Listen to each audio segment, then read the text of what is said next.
Yes, thank you. Thank you. Very good.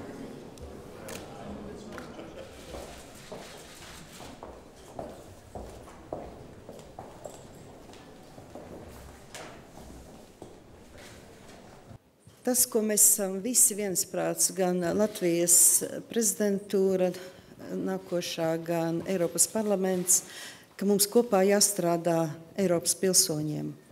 Un visiem mūsu darbībām jābūt vērstam, lai katrs Eiropas pilsonis izjustu, ka viņš ir vajadzīgs Eiropas Savienībā.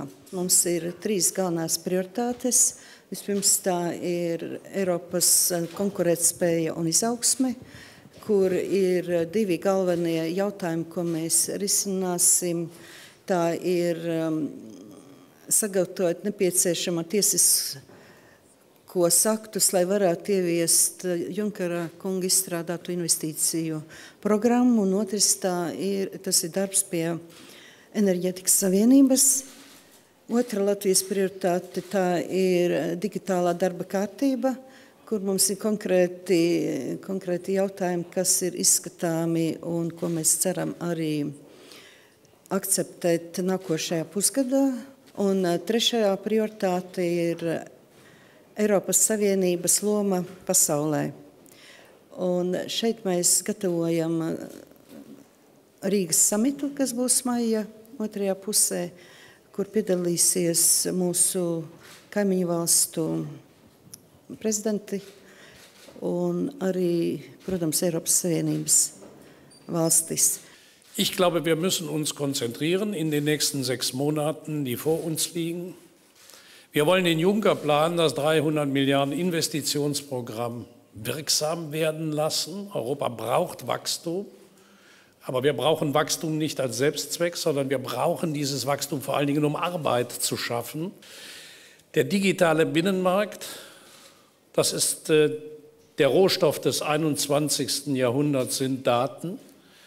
Und deshalb ist die Frage, wie wir mit diesen Daten umgehen, wie wir sie nutzbar machen für wirtschaftliches Wachstum im Binnenmarkt, eine der zentralen Aufgaben. Ich begrüße das ausdrücklich, dass Lettland das an die Spitze seiner Prioritäten mitgesetzt hat.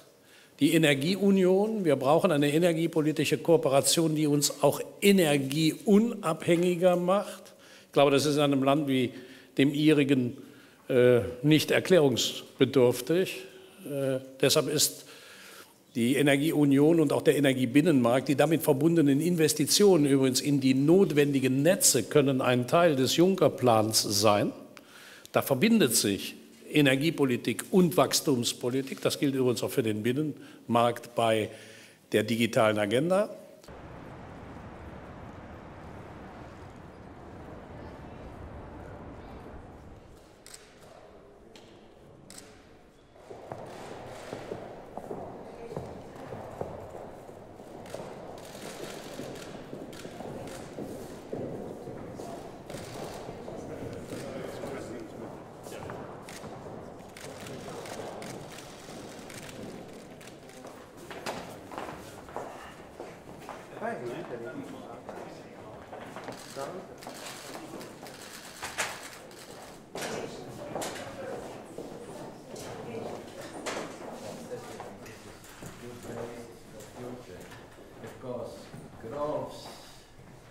Prospects about